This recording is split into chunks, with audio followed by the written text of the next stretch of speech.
नमस्कार अजय जी, बहुत बहुत स्वागत है आपका। नमस्कार अंजू जी, कैसी हैं आप? मैं बिल्कुल ठीक हूँ।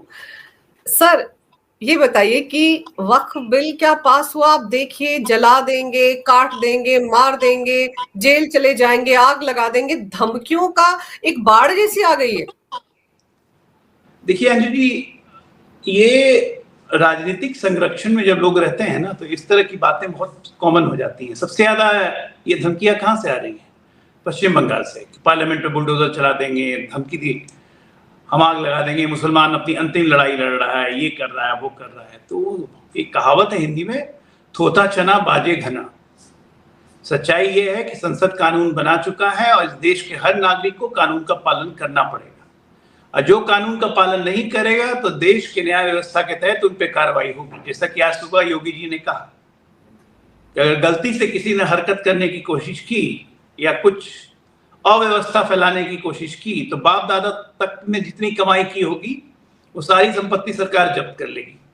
1 मिनट में ठीक हो जाओगे अगर राजनीतिक इच्छा शक्ति दृढ़ हो और शासन पे पकड़ हो।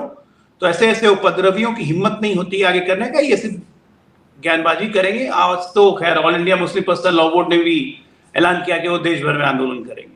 आंदोलन करना आपका पीसफुल आंदोलन आप कीजिए, प्रोटेस्ट कीजिए, वो आपका राइट है, उसमें कोई शक नहीं है। सुप्रीम कोर्ट जाइए, आपका राइट है, कोई शक नहीं है। लेकिन अगर उदंडता करने की कोशिश की गई, किसी तरह की तोड़फोड़ की गई, तो वापस शाहीन बाग अब नहीं बनेगा। काठ की हांडी बार बार नहीं चढ़ती। अजय जी, जैसे आप कह रहे हैं ना कि राजनीतिक संरक्षण जहां जहां है वहीं से इस तरह की आवाजें आ रही हैं, वहां तो ममता बनर्जी खुद उनको साथ दे रही है। ममता बनर्जी खुलेआम तुष्टीकरण करती है। उनको दुधारू गाय की लात खाना पसंद है, तो दुधारू गाय जब कुछ करेगी तो स्वाभाविक है दुधारू गाय को कुछ नहीं बोलेगी वो। लेकिन इसका रिजल्ट ये होगा कि बंगाल की जनता जो देख रही है वो सब कुछ वो समझ जाएगी कि तुष्टीकरण का कितना नंगा खेल चल रहा है, कि अब लोग देश का कानून भी नहीं मानेंगे। मतलब उनके हिसाब से देश का कानून चले। तो फिर एक काम करते हैं ना, सेकुलर फेकुलर करने की जरूरत क्या है? सीधा शरिया कर दीजिए, इस्लामिक राष्ट्र बना दीजिए इसको। उसके लिए तो कोई तैयार नहीं होता है। संविधान तुरंत दिखाने लगेंगे ऐसे हाथ में, कट संविधान संविधान। अब कहाँ गया संविधान? सर, संसद में तो नहीं बोली राज्यसभा में सोनिया गांधी, लेकिन बैठक में तो बोल रही थी जबरदस्ती पास करवा लिया गया ये बिल। देखिए, ये बड़ा कमाल की चीज है। आपको मैं बताता हूँ, इसको समझिए, इसकी क्रोनोलॉजी समझिए। संसद में ना भाई बोला, ना बहन बोली, ना राजमाता बोली। पीछे सब कुछ बोल रहे हैं, कांग्रेसी बोल रहे हैं। कांग्रेसी ने कहा कि हम सुप्रीम कोर्ट भी जाएंगे, लेकिन क्यों नहीं बोले?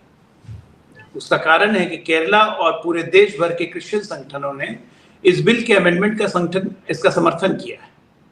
अब जब क्रिश्चियन संगठन समर्थन कर रहे हैं तो कहीं ना कहीं से इटली भी इन्वॉल्व हो जाता है, पोप साहब भी इन्वॉल्व हो जाते हैं। सोनिया गांधी है नहीं कैथलिक, बोलेंगी कैसे मुसलमानों के खिलाफ? वायनाड से बेटी जीत के आती है, वो संसद से गायब थी, तो बाकी कांग्रेसियों को झोंक दिया आगे, राजा गायब हो गया बहुत कन्वीनियंटली।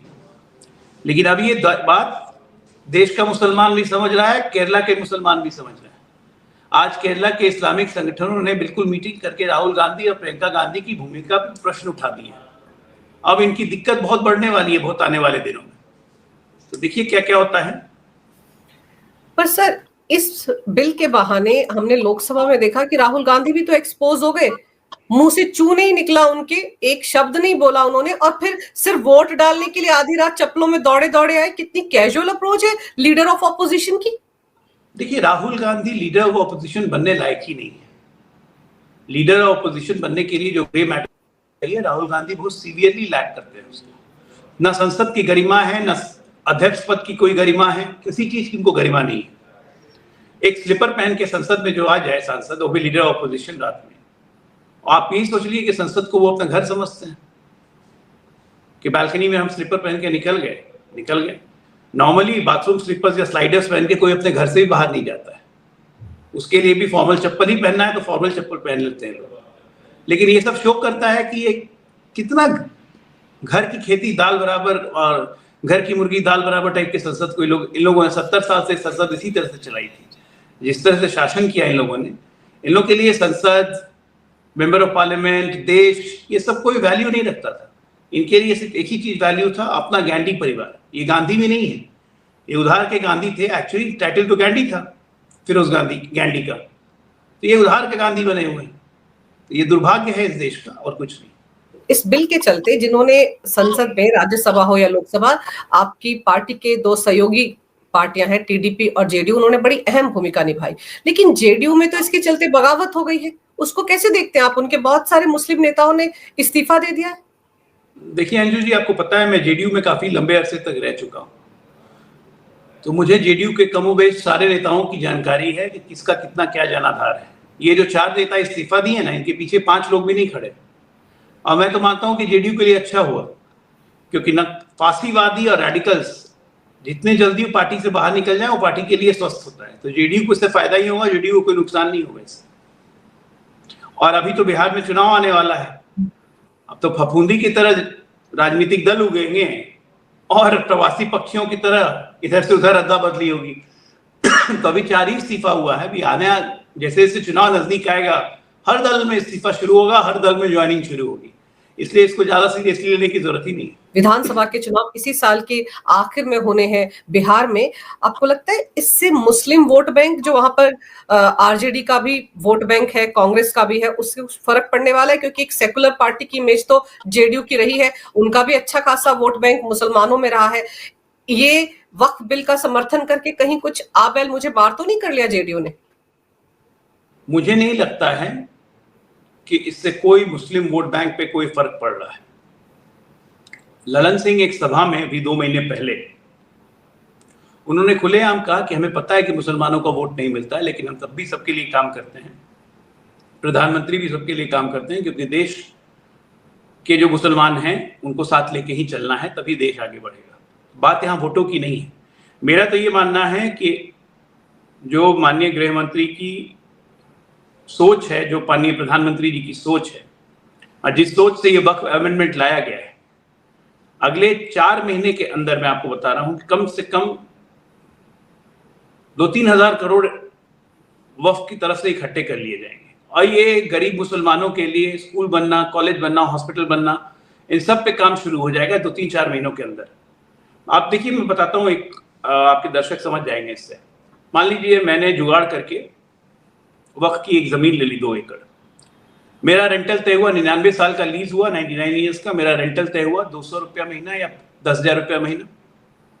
मैंने उस प्राइम प्रॉपर्टी पे बड़ी सी कमर्शियल बिल्डिंग बनाई, और कमर्शियल बिल्डिंग से मैं रेंट कमा रहा हूं 2 करोड़ रुपए महीना, और मैं वक्फ को दे रहा हूं 10,000 रुपये महीना। ऐसा खेल पूरे भारत में कम से कम वक्फ की 2,000 संपत्तियों पे चल रहा है। तो इन 2,000 संपत्तियों का लीज जैसे ही कैंसिल होगा और उनको कहा जाएगा कि मार्केट दर से अभी तक आप जितने, जब से आपने लीज पे लिया है वो भुगतान करिए, और आगे से अगर इसको रखना है तो यही मार्केट दर से रखिए। तो भुगतान भी वसूली करनी है और आगे का भी लेना है। ये खलबली सिर्फ इसलिए मची हुई है। पूरे वक्फ को कुल मिला के आपके 32 वक्फ है, राज्य और केंद्र शासित मिला के, शिया सुन्नी वक्फ बोर्ड अगर आप सब मिला दे तो पूरे वक्फ में 32 वक्फ को 250 से 300 मुसलमान नेताओं ने और आकाओं ने कब्जा करके बैठा हुआ है। इससे आम मुसलमान को 1 पैसे का लाभ नहीं है, गरीब मुसलमान को 1 पैसे का लाभ नहीं। तो इन 250-300 मुसलमान, जिसमें all India Muslim personal law board भी है, जमात उलमा हिंद भी है, इन सबको छटपटी छूट रही है कि इनके आय का एक स्रोत खत्म हो जाएगा, और भविष्य में, आने वाले भविष्य में कोई स्रोत रहेगा नहीं। अपना जितनी आय की हुई है सरकार 1-1 पैसे वसूलेगी। दूसरा कि इलीगल कब्जा सरकारी जमीनों पर। अब आप सोचिए कि उत्तर प्रदेश में सुन्नी वक्फ बोर्ड के पास रजिस्टर्ड प्रॉपर्टी है सिर्फ 12,500, शिया वक्फ बोर्ड के पास रजिस्टर्ड प्रॉपर्टी है 450। इन लोगों का दावा, इन लोगों ने जो सरकारी संपत्ति जब्त कर ली है वो उत्तर प्रदेश में सुन्नी वक्फ बोर्ड 1,25,000, शिया वक्फ बोर्ड 15,000, और रजिस्टर्ड कितनी है 450। इतनी संपत्तियों को ये जब्त करके, सरकारी जमीन जब्त करके बैठे हुए। ये सारी जमीनें मुक्त होंगी। जो इनका ओरिजिनल जमीन है जिसपे इन लोगों ने इलीगल तरीके से बेच दिया है, उन सब पे कार्रवाई होगी, एक ट्रांसपेरेंसी आएगी। तो ये वक्फ से जो पैसा इकट्ठा होगा, तो ये तो जाना है मुसलमानों के कल्याण के लिए, गरीब मुसलमानों के कल्याण के लिए। ये वक्फ बिल कोई हिंदू मुसलमान का बिल ही नहीं था। This was purely N administrative reform bill, कि वक्फ को कुछ लोगों के चंगुल से हटा के इसको एक व्यापक रूप दिया जाए, और जिस कारण से वक्फ होता है उसको, उसकी सूरत प्रदान की जाए। इसी सोच के साथ ये बिल लाया गया है और इसीलिए लोगों में बेचैनी है, क्योंकि नेचुरली अगर आपके इनकम के सोर्स पे कोई हथौड़ा चलाता है तो आप उसको तो प्यार करोगे नहीं, उसको तो गालियां ही दोगे। तो इसीलिए मुसलमान अंतिम लड़ाई लड़ेगा, तो ये हम जीने मौन कि हम जेल जाने को तैयार हैं, हम फलाना कर देंगे, बुलडोजर चला देंगे पार्लियामेंट पे, ये तमाम तरह की डायलॉगबाजियां निकल रही हैं। और ये सब राजनीतिक संरक्षण, ये सब कांग्रेस पार्टी के देन है। आप 1913 में पहली बार मुसलमान ए औलाद बिल लेके आए, जिन्ना सबसे पहले वक्फ लेके आए, 1924 में स्ट्रेंथन किया। उसके बाद जवाहरलाल नेहरू जी ने एक प्राइवेट मेंबर के थ्रू प्राइवेट बिल मंगवाया आगा जाकिर खान से 1952 में, और उस प्राइवेट मेंबर के बिल के बेसिस पे पूरा का पूरा वक्फ बोर्ड ले आए 1954 में। उसको फिर इंदिरा गांधी ने स्ट्रेंथन किया 64 में। हद तो तब हो गई जब 1995 में आर्टिकल 40 जोड़ के, क्लॉज 40 जोड़ के नरसिम्हा राव ने सारी हदें पार कर दी कि ये लाल कपड़ा उठाओ और जमीन पे रख दो, जमीन वक्फ की हो गई। फिर 2013 कांग्रेस को अंदाज हो गया था कि वो चुनाव हारने जा रही है, नरेंद्र मोदी कैंडिडेट बन चुके हैं, तो 2013 में इन्होंने माशाअल्लाह सुभान अल्लाह ऐसा अमेंडमेंट किया, 123 प्रॉपर्टी दिल्ली ल्यूटन जोन की डिनोटिफाई करके दे दिया वक्फ। और उसी के कारण पहले वक्फ के एम्बिट में हिंदू, क्रिश्चियन, जैन कोई नहीं आता था। 2013 से सारे लोग आ गए, हिंदू भी आ गए, क्रिश्चियन भी आ गए, जैन भी आ गए वक्फ के एम्बिट में। इसका नतीजा क्या हुआ? 2013 में जिस वक्फ बोर्ड के पास मात्र 14 लाख जमीन थी, 14 लाख एकड़, वो 2025 में आज बढ़ के 37,90,000 एकड़ हो गई। सोचिएगा। और केंद्र सरकार कुछ नहीं कर सकती है, राज्य सरकार कुछ नहीं कर सकती है, क्योंकि पावर ही नहीं है आपके पास। हाई कोर्ट आप जा नहीं सकते हैं। मतलब संविधान का ऐसा खुल्ला दुरुपयोग कभी नहीं हुआ। हमारे संविधान में लिखा हुआ है कि धर्म के आधार पे ना हम कोई ग्रांट दे सकते हैं, ना हम रिजर्वेशन दे सकते हैं, ना हम कोई ट्रिब्यूनल बना सकते हैं, ना हम किसी को स्कॉलरशिप दे सकते हैं धर्म के आधार पे। कुछ नहीं कर सकते हैं धर्म के आधार पे। ये हमारे संविधान की मूल भावना है। ये देखिए, वक्फ बोर्ड का अपना ट्रिब्यूनल है जिसके जजेस सुप्रीम कोर्ट अपॉइंट करती है। और सुप्रीम कोर्ट भी इतने दिन से कुछ शांत, वक्फ पे कुछ बोली नहीं रही। अब ये लोग सुप्रीम कोर्ट जाएंगे तो सुप्रीम कोर्ट जब सब कुछ चेक करेगा, संविधान के हिसाब से ही चेक करेगा, तो सबसे पहले प्राइम फेशिया में तो ट्रिब्यूनल होना ही नहीं चाहिए धर्म के आधार पे। यहाँ शरिया चल रहा है क्या? ये धर्म के आधार पर ट्रिब्यूनल हो तो कल को हिंदू कहेगा कि मेरा भी ट्रिब्यूनल अलग से बनाओ, कल क्रिश्चियन कहेगा मेरा भी ट्रिब्यूनल अलग से बनाओ, हम कोर्ट में क्यों जाएंगे? जैन कहेगा मेरा भी ट्रिब्यूनल बनाओ, सिख कहेगा मेरा भी ट्रिब्यूनल बनाओ, बौद्ध कहेगा मेरा भी ट्रिब्यूनल बनाओ। सब गैर संवैधानिक नींव पे ये पूरा वक्फ खड़ा है, जिसकी चिंता इनको है। कांग्रेस पार्टी कह रही है ना, सुप्रीम कोर्ट में कैबिनेट फाइल किया है ना इन्होंने। हम तो चाहते हैं कि सुप्रीम कोर्ट अच्छी तरह से सुने, देखे। अब सुप्रीम कोर्ट अपने आप बोलेगा जब पूरा चीज देखेगा। आज तक तो स्टडी नहीं हुई वक्फ के बारे में, कभी किसी ने सोचा ही नहीं था। ये तो पिछले 5 साल से सुप्रीम कोर्ट में एक PIL फाइल हुई है, वो PIL की संख्या बढ़ते पूरे देश के हाईकोर्ट में मिला के 150 से ऊपर PIL हो गई। तब लॉ मिनिस्ट्री ने संज्ञान लिया, लगातार जमीनों की कंप्लेन बढ़ते जा रही थी लॉ मिनिस्ट्री के सामने। तब लॉ मिनिस्ट्री ने संज्ञान लिया, प्रधानमंत्री ने संज्ञान लिया, तो फिर पता चला कि भाई ये क्या हो रहा है। ये तो समानांतर व्यवस्था चल रही है देश में। ये पूरी की पूरी एक केंद्र सरकार होगा या एक वक्फ होगा, एक समानांतर व्यवस्था आप देश में चला रहे हैं। प्रैक्टिकली ऐसा था, इसीलिए ये विधेयक लाया गया है। मतलब ऐसा एडमिनिस्ट्रेटिव रिफॉर्म करना बहुत जरूरी था देश के लिए। पर सर आप देखिए, जैसे आपने कहा ना कि अब सुप्रीम कोर्ट जाएंगे, एक इनके कांग्रेस के सांसद हैं वो सुप्रीम कोर्ट पहुंच गए हैं। अभिषेक मनु सिंघवी भी कह रहे थे हम जा रहे हैं। और ऊपर से AIMIM के पूर्व सांसद इम्तियाज जलील वो क्या फरमा रहे हैं कि वहां पर जज भी मोदी सरकार के ही होंगे, तो वहां पर फैसला भी उनके पक्ष में आएगा। आप सोच लीजिए, ये देश के कानून पर भी भरोसा नहीं करते हैं, सुप्रीम कोर्ट पर भी भरोसा नहीं करते हैं। ऐसे लोग का कोई इलाज नहीं होता है। ऐसे लोग का इलाज यही है कि अगर नहीं भरोसा करते हैं और उसके बाद फैसला आने के बाद तो कानून बन गया, राष्ट्रपति सूचना करेगी, गजेट हो जाएगा, ये सुप्रीम कोर्ट में जाए, सुप्रीम कोर्ट अपनी सुनवाई करेगा। लेकिन कानून का तो पालन, गजेट जिस दिन से हुआ उसके अगले दिन से शुरू हो जाएगा। ये मैं साफ बोल रहा हूँ। कानून का पालन हर राज्यों में, एटलीस्ट बीजेपी रूल्ड स्टेट्स में और केंद्र के स्तर पे, जिस दिन गजेट नोटिफिकेशन हुआ उस दिन अगले दिन से कानून का पालन शुरू हो जाएगा। हड़कंप तो वहीं से बचना शुरू होगा, मैं आपको बता रहा हूं। अब है कि सुप्रीम कोर्ट निर्णय जब देता है, हम तो चाहते हैं कि सुप्रीम कोर्ट में जाए, ताकि सुप्रीम कोर्ट देखे कि 1954 में धर्म के आधार पे ट्रिब्यूनल बनाना संविधान सम्मत था ही नहीं। ये सुप्रीम कोर्ट ही फैसला दे, भाई हम क्यों फैसला करें। पार्लियामेंट के जरिए लाया गया था, नेहरू जी लेके आए थे 1954 में। और उस वक्त सुप्रीम कोर्ट में किसी ने चैलेंज नहीं किया, और उस वक्त का ecosystem, total complete ecosystem Congress का था, लगातार स्ट्रेंथन करते चले गए। अब तो जब सुप्रीम कोर्ट में जाएगा, इसकी विवेचना होगी, सारे माननीय न्यायाधीश बैठेंगे, सारा चीज देखेंगे। आइए, ऐसा टेक्निकल पहलू है कि मुझे लगता है कि संविधान पीठ ही बैठेगी, या तो 5 बेंच होगा या 7 जज बेंच होगा। तो देखेंगे, और वो सब न्यायविद, पढ़े लिखे, विद्वान आदमी है, अपने आप फैसला करेंगे। अगर फैसला हमारा जैसा अमेंडमेंट है, अगर वो कहते हैं कि बिल्कुल सही बात है, अमेंडमेंट रहना चाहिए, और अगर कहीं उन्होंने फैसला कर दिया कि वक्फ रहना ही नहीं चाहिए, क्योंकि किसी इस्लामिक राज्य में वक्फ नहीं है, सारे इस्लामिक राज्य वक्फ को डिसॉल्व करके एक मिनिस्ट्री बना चुके हैं, मिनिस्ट्री ऑफ रिलीजियस अफेयर्स करके, चाहे वो दुबई हो, चाहे सऊदी हो, चाहे ट्यूनीशिया हो, इजिप्ट हो, टर्की हो, सबको ही मिनिस्ट्री बना चुके हैं। तो ये भी हो सकता है। तब तो माशाअल्लाह, सुभान अल्लाह, ये चौबे गए थे, छब्बे बनने सुप्रीम कोर्ट में, दुबे बन के लौटेंगे। तो सुप्रीम कोर्ट की एक अलग चीज हो जाएगी, फिर वो टेक्निकल पहलू है, तो उसके लिए इंतजार करते हैं क्या है, उसके लिए अभी से क्या सोचना है। लेकिन ये तय है कि गजट नोटिफिकेशन होते के साथ एक्शन शुरू। और गजट नोटिफिकेशन सर पश्चिम बंगाल की सीएम के पास भी जाएगा? हमें पूर्ण विश्वास है कि वो जाएगा, लेकिन वो केंद्र के साथ सहयोग नहीं करेगी। हमें पूर्ण विश्वास है पश्चिम बंगाल, केरला, तमिलनाडु, ये केंद्र सरकार के साथ सहयोग नहीं करेंगे। सर, बिहार में एक और ड्रामा शुरू हुआ। आज बड़े पोस्टर लगाए गए थे नीतीश जी को टारगेट करते हुए, गिरगिट दिखाया गया था, पता नहीं क्या क्या अनाप शनाप लिखा था आरजेडी ने। अब इस हद तक ये लोग उतर आए हैं? देखिए, अभी ये सब का टेम्परेचर और बढ़ेगा अंजू जी। अभी तो जैसे जैसे चुनाव आएगा, अभी सब टेम्परेचर बढ़ेगा। आज उनको गिरगिट कहा, चितीश कुमार कहा, उनको आरएसएस की हाफ पैंट में दिखा दिया। इन पागलों को ये भी नहीं पता है कि आरएसएस का यूनिफॉर्म भी बदल गया है, और आरएसएस में होना गर्व की बात है, कोई शर्मिंदगी की तो बात नहीं है। लेकिन इतना सब कहने के बाद ये आरजेडी वाले भूल गए, इसी लालू प्रसाद यादव ने लोकसभा में फ्लोर ऑफ द हाउस पे क्या कहा था कि वक्फ पूरा लुटेरा का अड्डा बन चुका है, कड़ा कानून लाइए, डा बंगला का सब जमीन बेच दिया, बिल्डर बन गया, अपार्टमेंट बन गया। ये लालू यादव बोल रहे थे। तो इनको अपनी मेमोरी का तो याद होता नहीं है, अपने बारे में गजनी बन जाते हैं और दूसरे को कह रहे हैं ये। दूसरा चीज कि नीतीश जी ने मुसलमानों के लिए जितना किया है पिछले 20 सालों में, मतलब इस हद तक किया है कि कभी कभी एक हिंदू होने के नाते मुझे भी खराब लगता था कि इतना क्यों कर रहे हैं।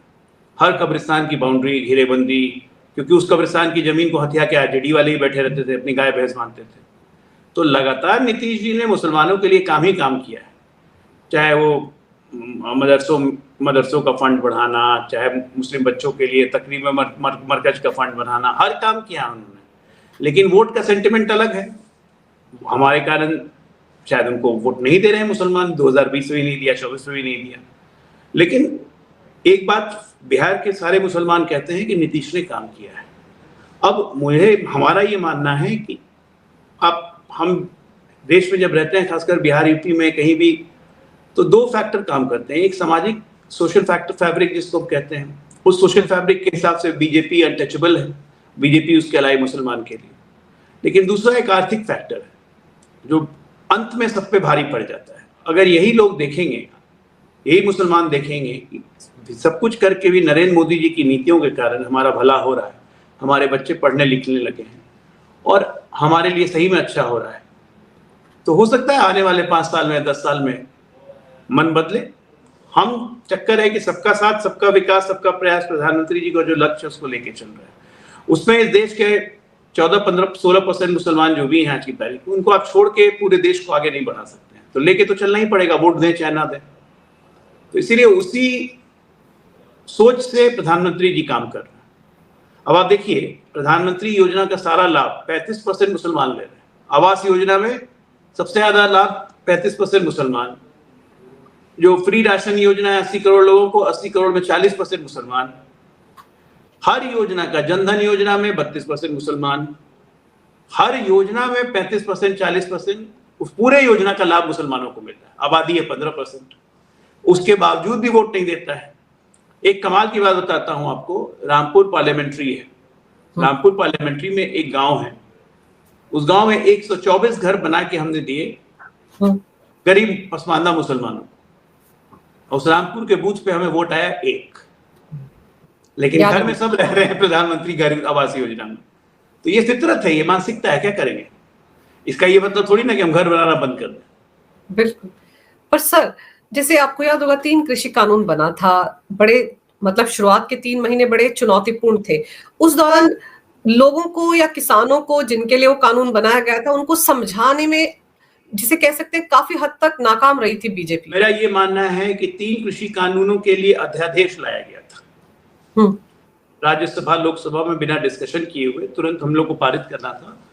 तो अध्यादेश के जरिए कानून को लाया गया था कि कानून लागू करते हैं, बाद में इसको हम लोग लोकसभा, राज्यसभा में हम लोग डिस्कस करेंगे। अध्यादेश पे ही हंगामा हो गया, और हंगामा करने वाले नीतीश कुमार उस वक्त विरोध में थे, वो भी ऑपोजिशन में थे।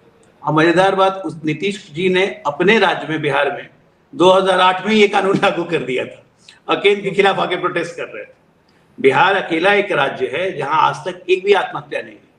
किसानों की आमदनी 11% की रेट से पिछले 15 साल से बढ़ रही है, क्योंकि 2007 और 8 में ही नीतीश कुमार ने ये तीनों कृषि कानून बिहार में लागू कर दिए। तो पॉलिटिकल अपॉर्चुनिज्म था उस समय का। हम कन्विंस करने का, ऐसा नहीं कि कन्विंस नहीं कर पाए। हमें लगा कि बिहार, उत्तर प्रदेश, पश्चिमी उत्तर प्रदेश, हरियाणा, पंजाब के किसान थे, किसान से ज्यादा इसमें अघड़िया थे।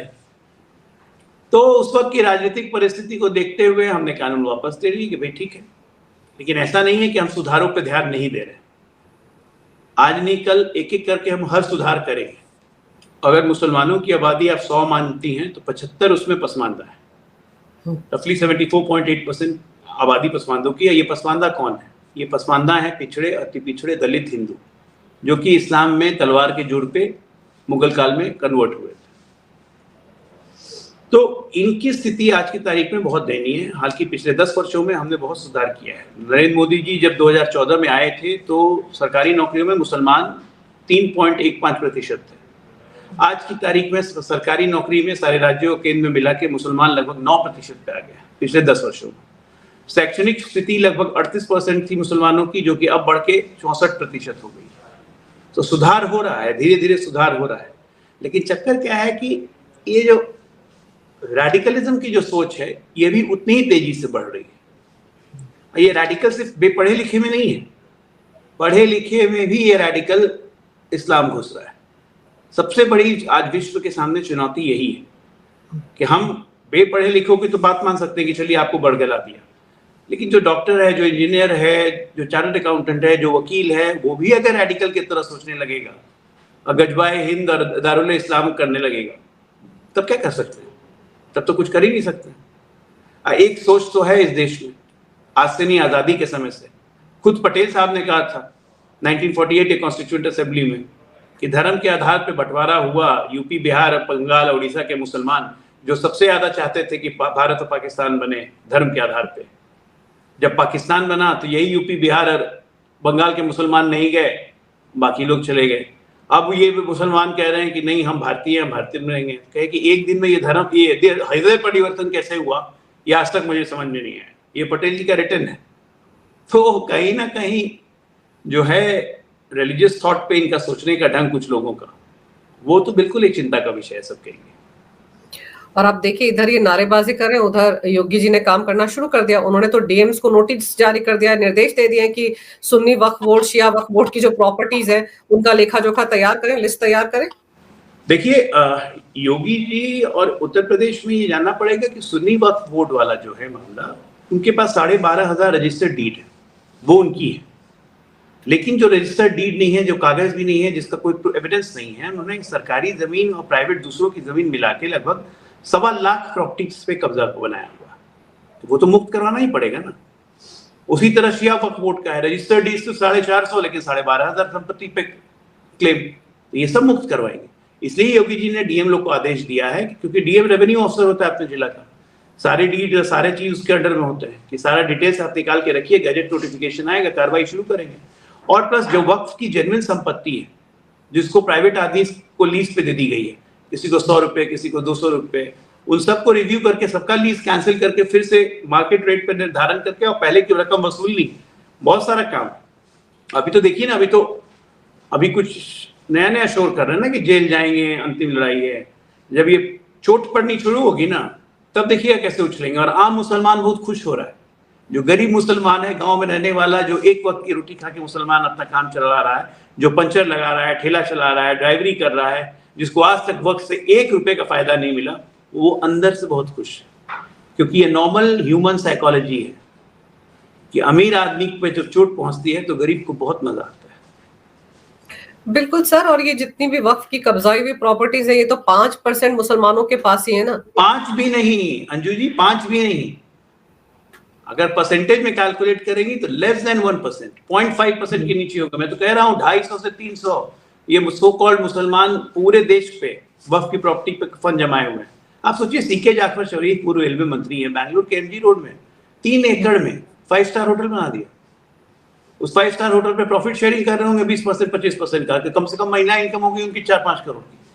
आदित्य यहाँ थे कितना बोला, 99 ईयर्स के लीज पे वक्फ है, उसका रेंट पे करते हैं 99 रुपीज। बताइए, 5 करोड़ आता है महीना, कम से कम आता होगा। वो पैसा अगर कर्नाटक के मुसलमान को, बैंगलोर के गरीब मुसलमानों को अगर मिलता तो कितने बच्चों की पढ़ाई हो जाती।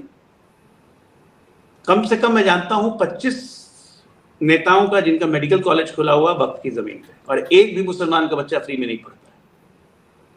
होटल्स खुले हुए हैं, रेस्टोरेंट्स खुले हुए। अतीक अहमद के कब्जे से योगी जी ने 250 एकड़ मुक्त करवाया है, मुख्तार अंसारी के कब्जे से 150 एकड़ मुक्त हुई है। ऐसे ऐसे न जाने कितने। इस देश को कांग्रेस ने मुस्लिम तुष्टीकरण के चक्कर में देश का भट्ठा बैठा दिया है। बेसिकली हम अपने देश के रिसोर्सेस का इस्तेमाल ही नहीं कर पाए देश की बढ़ोतरी के लिए।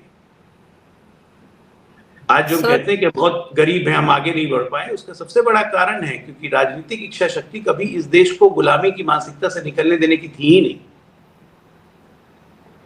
पर चलिए सर, अब कम से कम एक शुरुआत तो हुई। वक्फ जैसा जिसे कहते हैं, मतलब अजगर जो जमीनें निगले जा रहा था गरीब लोगों की, कम से कम उस पर रोक तो लगेगी। अब जैसे ही गैजेट शुरू होगा उसके बाद तो आप देखिए नोटिफिकेशन के साथ सब कुछ कार्रवाई शुरू हो जाएगी।